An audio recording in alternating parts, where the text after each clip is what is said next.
There's something happening more and more in modern dating, and no one seems to have a name for it. So today I'm going to name it. It's subtle, it's seductive, realize there, and it's dangerously confusing. It's worse than ghosting. It doesn't just leave you wondering where he went. It leaves you wondering what it meant. It's something I call Banksying. You've heard of the artist Banksy, right? The mysterious street artist who creates stunning, powerful artwork in public places but never shows his face. One day, there's just a blank wall. The next morning, a breathtaking mural appears. No explanation, no announcement, no identity attached. Just art that moves you. And then he's gone. It's clever, it's poetic, it's impactful.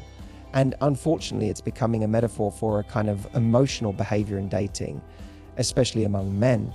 That's just as confusing and hard to explain. What is Banksying in love? It's what someone doesn't just ghost you. They leave something behind.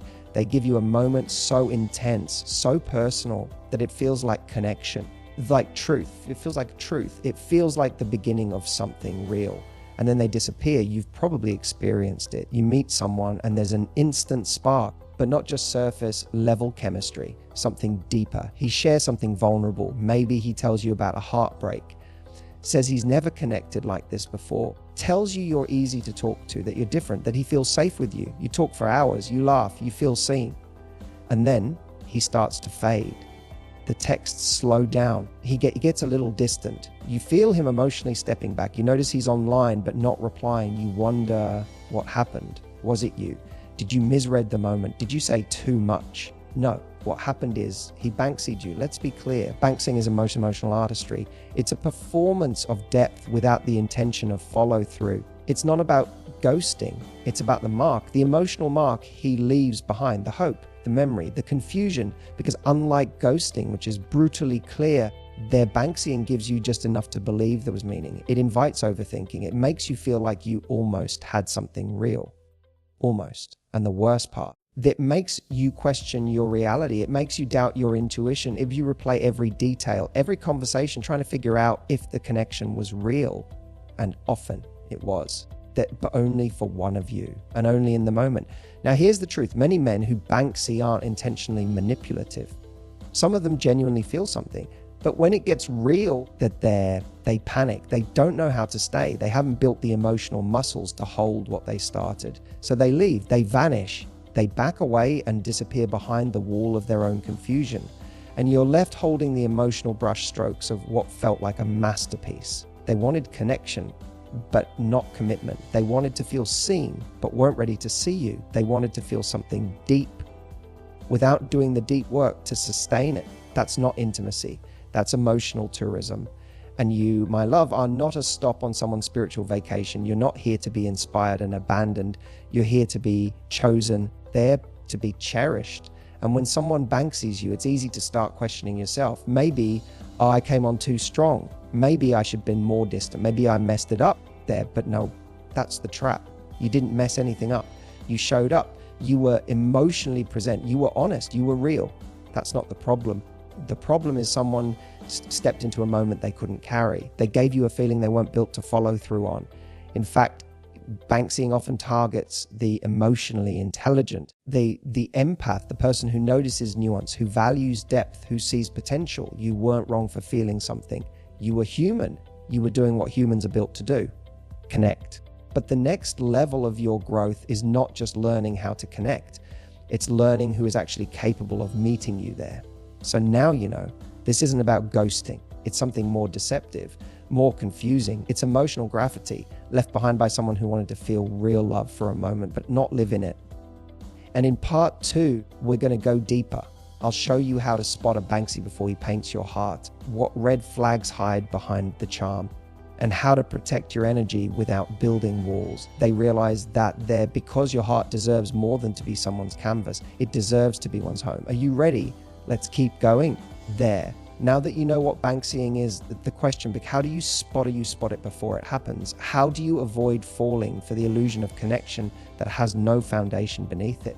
Because the truth is, Banksying doesn't show up with red flags waving in your face. It shows up dressed as depth. It shows up in emotionally charged late night conversations. It shows up in stories of childhood pain, lost love, and dreams of something real. And it shows up fast. One of the biggest signs of a Banksy is emotional intensity too soon.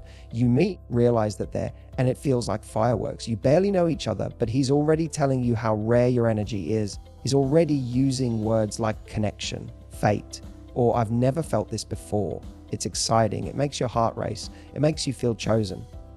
But here's the rule: emotional intensity doesn't equal emotional availability. Just because someone feels something in doesn't mean they have the capacity to honor it. Some people are addicted to intensity, but allergic to consistency. And what you want, what your heart actually craves, is not someone who feels deeply, it's someone who shows up deeply. Let's be honest. We're all vulnerable to this kind of connection. We all want to believe in magic. We want to believe that chemistry means compatibility. But the problem is, charm is easy, presence is rare, and the Banksier, he's charming. He knows how to mirror your values, your energy, even your wounds. He speaks your emotional language there. But when it comes time to show up, he disappears into the fog. That's the heartbreak of Banksying. Not that you were lied to there, but that you were temporarily seen by someone who didn't have the courage to stay. So how do you protect yourself? First, slow down. If someone is moving fast emotionally, don't match.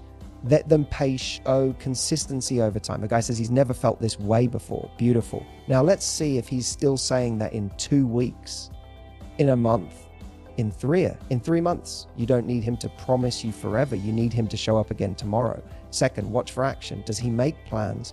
Does he follow through?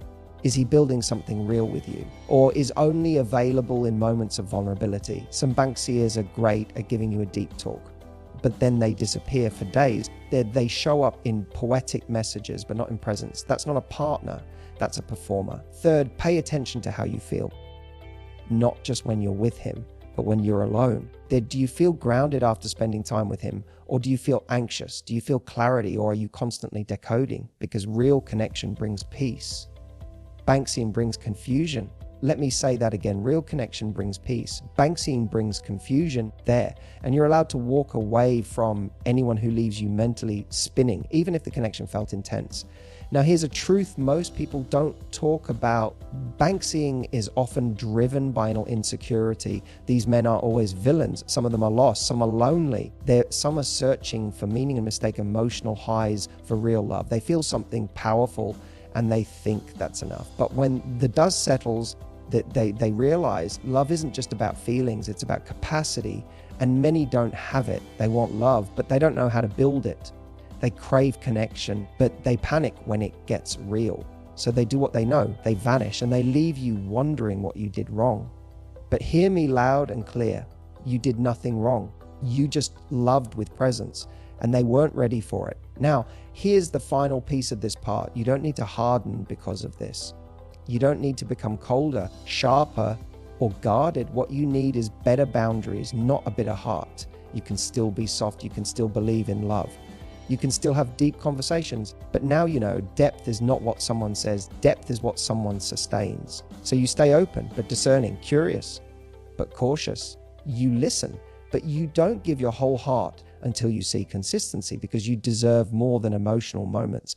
You deserve emotional investment. You deserve someone who doesn't just draw you in, but stays in the picture. And when you shift your focus from how deep it feels to how real it acts, you'll stop falling for Banksying and you'll start attracting people who are actually capable of loving the way you do. Coming up in part 3, we're going to talk about what to do when you've already been Banksied, how to heal, how to stop replaying it, and how to rebuild your confidence when your heart still feels haunted by a moment that never became more. Let's keep going. So what do you do when you've already been Banksied? When someone stepped into your life, made it feel like a movie, gave you that emotional rush and then disappeared? How do you heal from a connection that real, but had no follow through? Here's the hardest part. It's not just moving on from the person. It's moving on from the potential, from the feeling, from the version of them you saw in that moment. Because when someone Banksies you, they don't just leave. They leave you with a scene stuck in your head. realize they're a moment that plays on loop, and you're not just missing them, you're missing what it felt like to be seen. The first step to healing is this: stop looking for closure from someone who was never open to begin with. You don't need their explanation to move on. You need your decision there, because what really breaks our hearts isn't always the person. It's our refusal to let of the questions. Why did he pull away? Was I not enough? Did I imagine it all? No, you didn't imagine it. But you also didn't cause it. You experienced someone else's emotional limit, and that is not your fault. Next, you have to stop romanticizing the moment. It's tempting to keep going back to what was said, how it felt, how special it seemed. But real love isn't measured by a few unforgettable nights. It's measured by how someone shows up when it's not convenient. It's measured by how they respond when emotions are high, by what they do when life gets real. Banksy moment might have been beautiful, but it wasn't backed by consistency. And love without consistency is just performance. So yes, grieve the loss, but don't grieve a fantasy. Grieve the time you gave, grieve the hope you built, but also celebrate the fact that you showed up with heart, that you were brave enough to love, that you didn't hide behind sarcasm or distance, that you were vulnerable, you were honest. That is not weakness, that is strength. And then you rebuild, you take your power back, not by becoming harder, but by becoming clearer. You set better standards. You stop chasing people who give you emotional highs but no depth. You start asking different questions, not how do I make him like me, but does this man have the emotional maturity to match me? Is he consistent there, or just ends here for a season? Or is he capable of staying through every chapter? And here's something powerful. You start validating your own feelings instead of needing someone else to do it. Because when you get Banksied, it's easy to start thinking, maybe I overreacted. Maybe I read too much into it. No, you felt something. You responded to the energy in front of you. That's human. But now you choose to believe yourself. There, you trust that if some felt confusing, there's a reason. You trust that if someone's actions and words didn't align, it's not because you're crazy. It's because they were inconsistent. Let's make this practical. When you're healing from being Banksied, give yourself structure. Don't leave healing up to chance. Journaling helps. There, write out what actually happened, not the version you hope. Remind yourself of the facts. He said one thing, but did another. He showed emotion, but didn't follow through. That is not love. That's a signal to move on. Limit your replays. The more you watch the highlight reel in your head, the more your brain starts attaching to it. That keeps you stuck. So there, when the scene plays, catch it. Say, that was a moment, but it wasn't a pattern, and I deserve a pattern.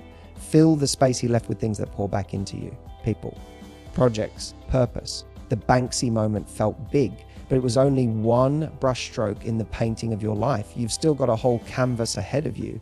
Don't let one person's exit define the entire picture. Now, here's the deeper part. If being Banksied shook your confidence, made you feel like you're too much, too sensitive, or too deep, remind yourself of this. You didn't scare him. He's already scared. He wasn't ready to meet you at your level. That doesn't mean you lower your standard. It means you stay exactly where you are and you wait for someone who's been building themselves for the kind of love you're built for. The best revenge on someone who Banksies you. Not anger, not chasing them down for an explanation. It's peace. It's alignment. It's being so good with yourself that you no longer crave validation from people who couldn't stay there. Because when you know your value, you don't chase murals. You build homes. You don't settle for being someone's inspiration. You become someone's partner. You stop trying to prove your worth and start protecting it. In the final part 4, we're going to talk about how to turn this pain into power.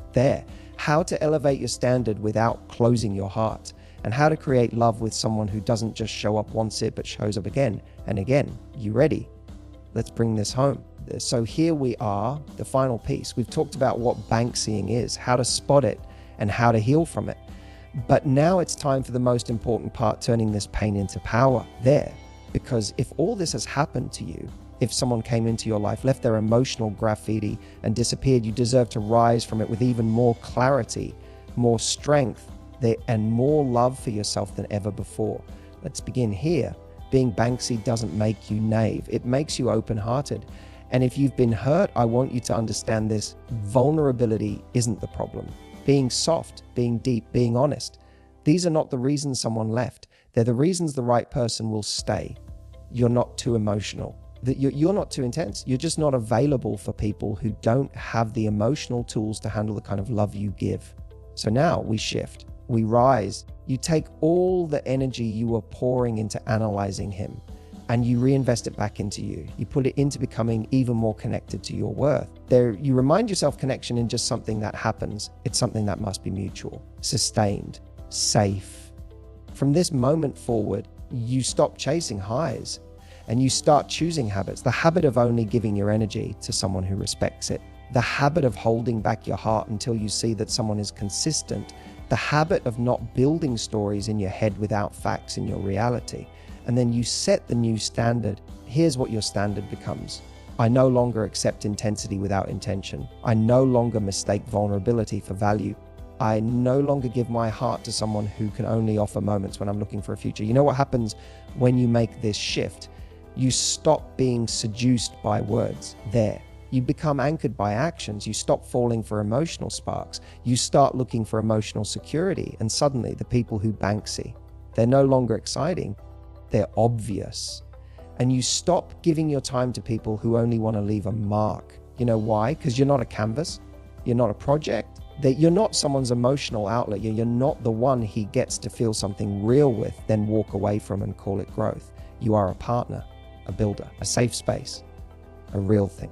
And someone who is ready for love, truly ready, won't just paint something on your wall and run. He will show up again and again with consistency, accountability, humility, and action there, because that's what real men do. That's what real love looks like. And hear this, the moment you become unavailable to the man who vanishes, the moment you stop chasing potential, the moment you stop romanticizing confusion, you make space for the one who brings clarity. You make space for being looking for someone just like you. Someone real, someone rare, someone who can actually meet him in the deep places. But he hasn't been able to find you because you've been distracted by charm without depth, distracted by potential without follow through.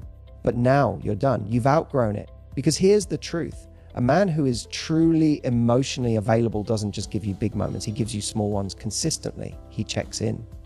He listens. He remembers what matters to you. He doesn't disappear after the highs. He stays through the mundane, the awkward, through the messy. He doesn't Banksy you. He builds with you. There. So what's next? You move forward with power. You remember that being emotionally deep is not something you should ever water down. That your capacity to connect is a gift. And it just needs to be received by someone who's done the work to hold it. You walk into every new connection with your eyes wide open. You give people space to reveal who they truly are, not just who they want to be in a moment. You listen more to patterns than promises. And you fall in love, not with potential, realize they're there, but with presence. And when someone tries to Banksy you again, because yes, it may happen, this time you'll see it, you'll feel it. That emotional rush to trick you into feeling safe too fast. And you'll pause, you'll breathe. And instead of leaning in, you'll lean back. You'll say to yourself, let's see if this is real or just another mural. Because love isn't about how quickly someone makes you feel something. It's about how consistently they make you feel safe, seen, chosen. You are not here to be someone's emotional moment.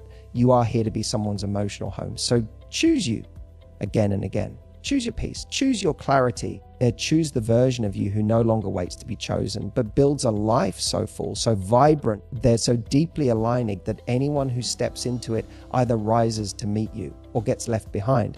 And remember this, if someone Banksied you, it means you loved bravely, and loving bravely is never something to regret, it's something to honor, because it means you're capable of a kind of connection most people are afraid to even attempt. So now, it's time to love smarter, protect your energy, to be open, but no longer available to people who can't go the distance. You're not looking for art on your wall.